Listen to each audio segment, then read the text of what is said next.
What's up, everyone? Welcome back to Dylan Nathan Audio, episode 5. And today, Nathan and I are going to be breaking down differences and similarities between discipline and motivation. If I'm being completely honest, the first thing that comes to my mind, it's something that I deal with every day in my life, is the factors behind discipline and how I feel like it's a misconception that discipline is just something that you show up to every day or something that you complete every day. Whereas I feel like there's a lot more factors, smaller factors that go into that. So what I mean by this, I'll just use an example from my life, for example. So when I wake up in the morning, I always have a routine that I have written out, and it has every individual part. So if that's reading a book in the morning or playing guitar, things that'll get my mind going. So all those little things lead up to discipline every day where it helps me get out of bed, and I do that very consistently. So that's one of my big examples of discipline. And I'm sure you have stuff that comes to your mind, Nathan, when you think of discipline and just how smaller factors lead to the actual discipline in itself. Yeah, definitely.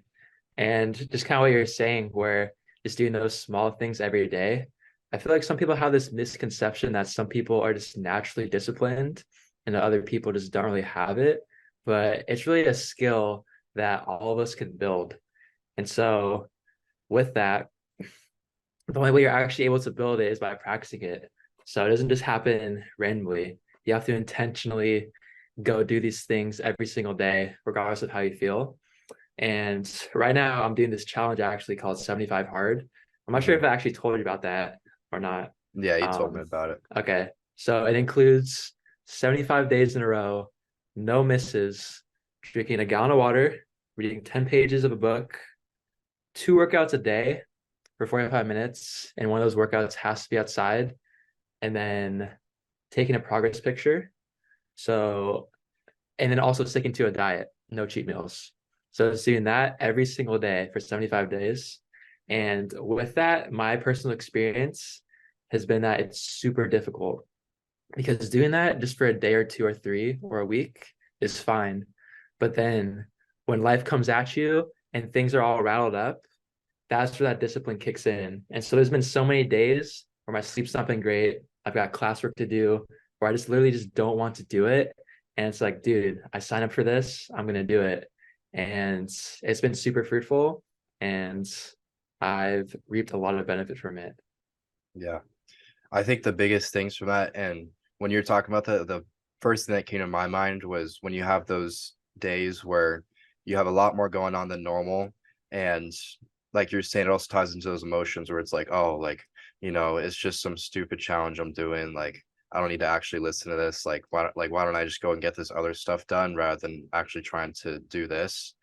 And if you just listen to those emotions first off, like it applies to so many other areas of your life where it's if you stop this thing, it's just going to be a snowball rolling down the hill.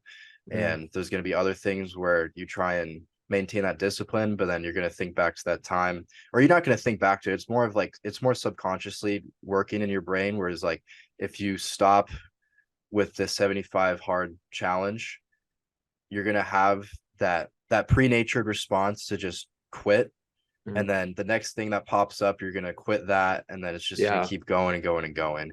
And also, I think it was interesting what you mentioned about the emotions too, because this was one of the big differences that I saw between discipline and motivation.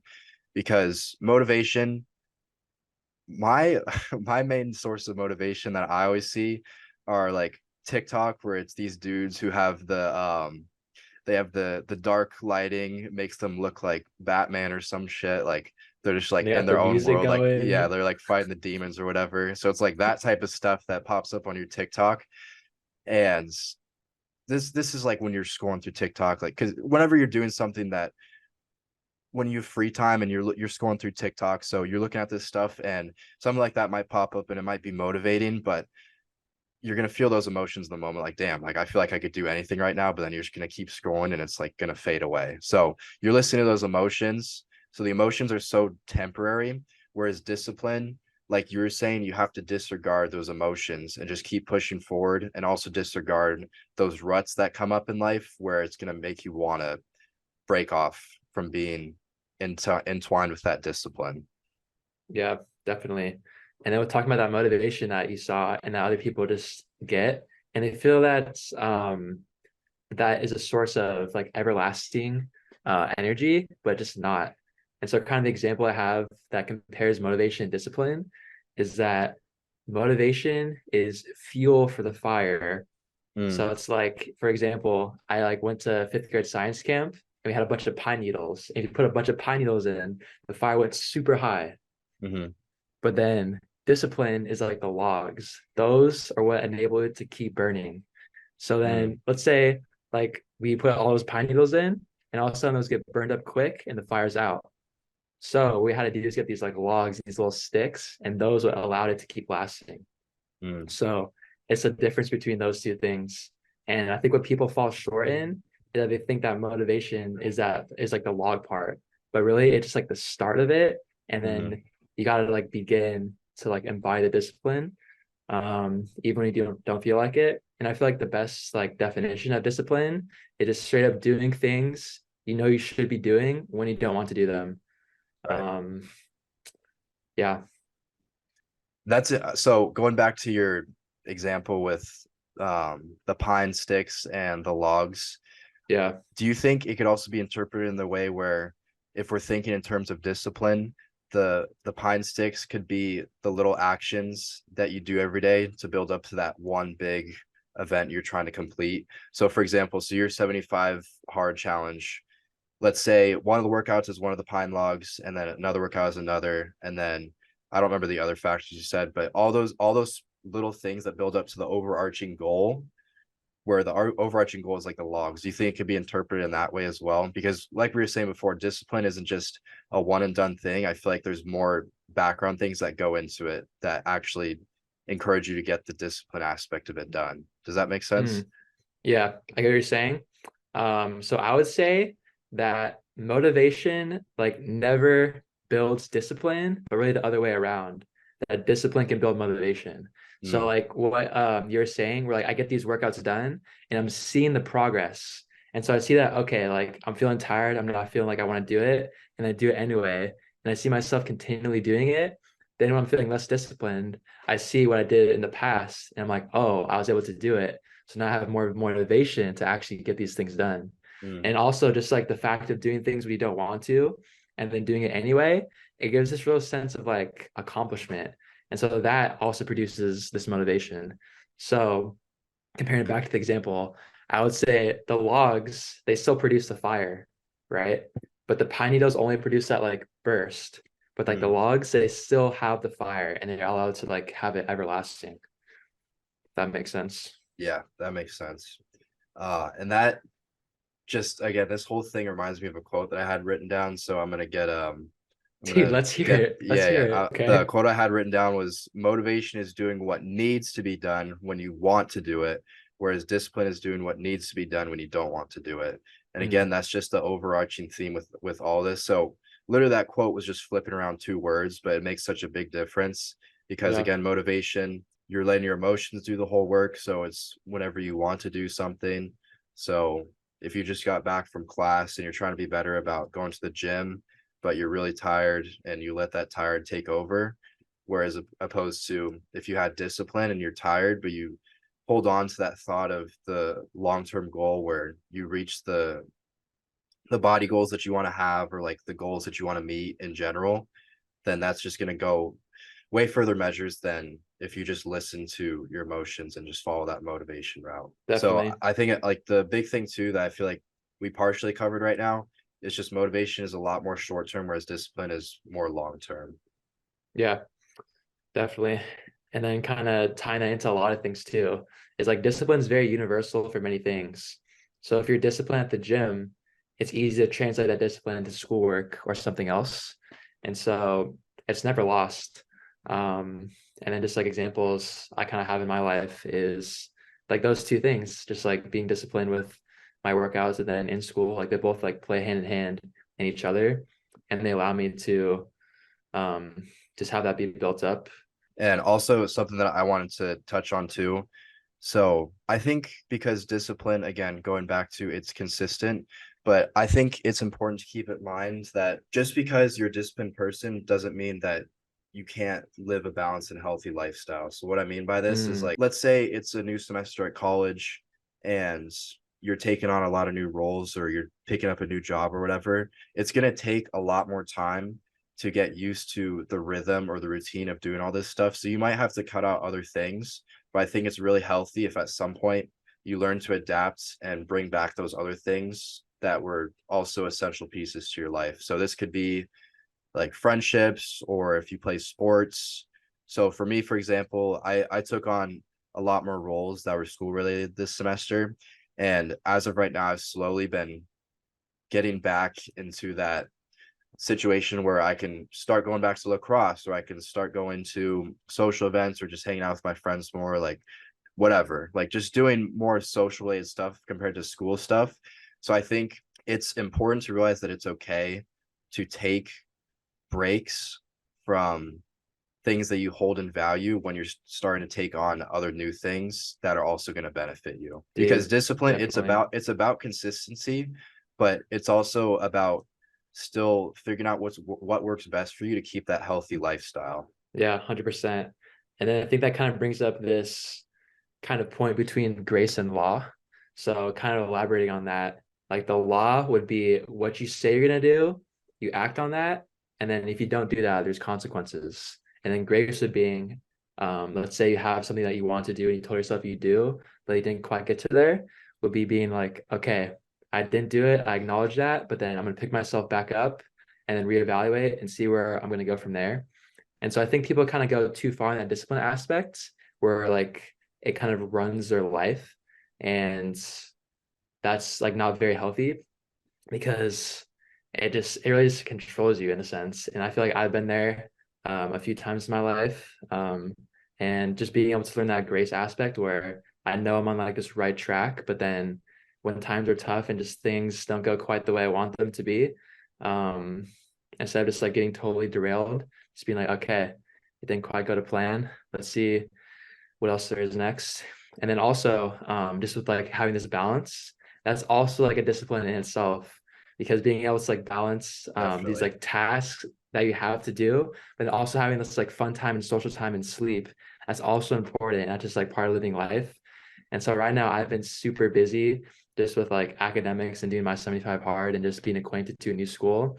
So it's been difficult for me to like discipline that area to then also have time to have social interactions, just free time, because that's super important. And so my discipline definitely needs to improve in that aspect. It's a whole hierarchy, dude. Like Yeah, it's everything. it depends, at it's all dependent at what point in your life you're at right now. Again, for example, if it's summertime, of course people are Yeah. naturally going to be more focused on work, or they're going to be more focused on social or just personal hobbies that they have. But then when you come back to school, everything just shifts. Obviously you're going to Mhm. prioritize school, and then social stuff is going to come afterwards. So it all just depends on what point at your life that you're in, you know? Yeah. And then I remember it was the one, it was your pivotal moments where you were talking about just like everything with basketball. And Mhm. when I was listening to that, it also reminded me of just like um how that really was like the overarching thing in your life at that time. Mhm. And I don't know if you realized it at all for yourself, but did you feel like you still had like a good balance of everything else when you're so focused on basketball? Yeah. So when I was like super focused on basketball, I'd say like the balance was out of whack. So I was like super hyper focused on this basketball aspect, but then like the discipline in other areas was kind of like falling flat because I was like super focused on one area. And so it's super tough though, because you have to have that realization that first that you are unbalanced. And like in the heat of the moment, I didn't really see that. And so it's hard to change something that you don't even know exists. So having that continual self-awareness and self-analysis, super important, super vital for growth. Mhm. Um, I'm still kind of struggling with that in a little bit. Just with like making sure to like have time for other things, just to, like socialize and enjoy this college life and just to be able to put the work aside some days, or even just like get ahead and then be able to make more time to do other fun things. Definitely. And I think what you said just now about being self-aware is very important. And I feel like self-awareness, I feel like, can be tied in with motivation. So this is just something I was thinking about before we came on and filmed this today. I Mhm. feel like people who tend to listen to motivation and don't have as much discipline, I feel like more often than not, they have a lot more creativity, because if you have Mhm. motivation, just think about, it's dependent on your emotions. And if you're motivated to do something, or you just watch something that's motivating, your internal emotions are going to be like happy, and that's going to speed up just all the systems going on in your body. So you have so many like ideas and neurons going off with like these new ideas you could add to a potential hobby you have, or just something entirely new that you want to try starting. Whereas discipline, it feels dull at times. So Mhm. what I mean Yeah. by this is, again, going back to the gym example, I try and lift at least 5 times a week, and I've just gotten to that point where it feels like an autonomic response. Like my body is just dragging me to the gym. It just feels like it's just like a habit at that point, if that makes sense. So Mhm. I just feel myself being drawn to the gym, but then when I'm actually doing this stuff, I find myself getting bored sometimes.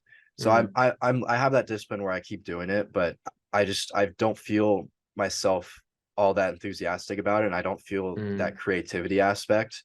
So Mhm. I realized this probably like a year or so ago. So about a year into when I was really big into lifting. And the way I would help myself out with this to make sure that I would never feel that urge to break out of my discipline is just switching out the workout routines. Or I'd always go lift with people whenever I could, because then I get to have conversations with them. So just Yeah. introducing even more new aspects to the thing that you've already done. So you have the base, which is lifting, and then you Mhm. just add on all these other factors. So it could be, again, working out with friends, changing up the workouts, or it could be trying out some new type of like workout class, whatever it is. You just keep finding these other things to add on to it.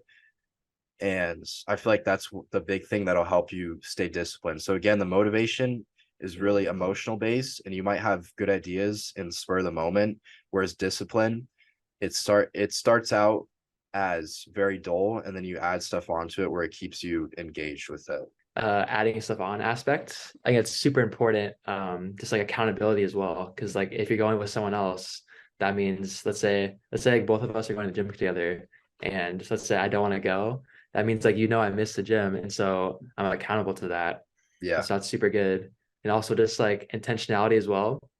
So let's say you've done the same workout over and over and over again, and just kind of mentally, it's hard to be there. It's like making it like a game within a game. So maybe like you're still doing the same workout, but then it's like, okay, like have a different mindset going in. Maybe I'm trying to like do like more weight. And so like it's like a game of like, okay, I'm gonna try to like do my best, like do more weight, or maybe it's more reps, or maybe it's like take less rest in between, or I don't know what it is.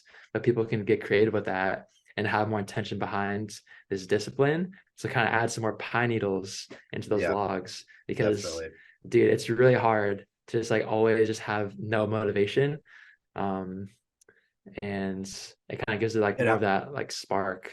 yeah. And so I feel like the big connection between motivation and discipline here. So yes, we determine motivation is more short term, and then discipline is more long term, but it fuses together, Yes. because you have the discipline of doing everything, but then the motivation is when you see these new things related to that baseline that you can add into your routine, and then you Mm, start doing that yeah. stuff. So it's all about being open minded. You don't want to be closed minded with the stuff that you do that can be related to discipline. You always just want to be looking for more things that you can bring into your own routine, or things that you could even potentially start up on your own.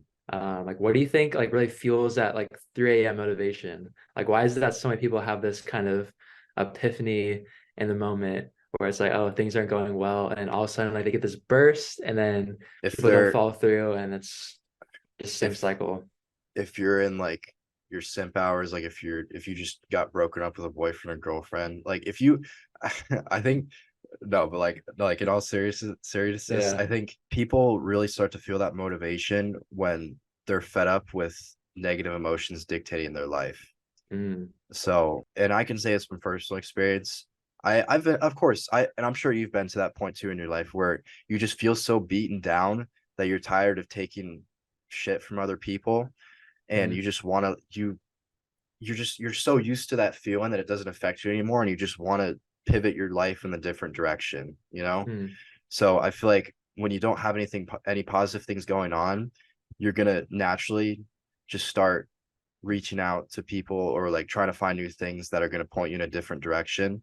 And of course, there's those few people where they just feel so beaten down that, they feel like there's no hope for them or they can't change their life. So in that situation, I feel like from an outsider's perspective, it's important to be their encouraging factor and to help them through those hard times.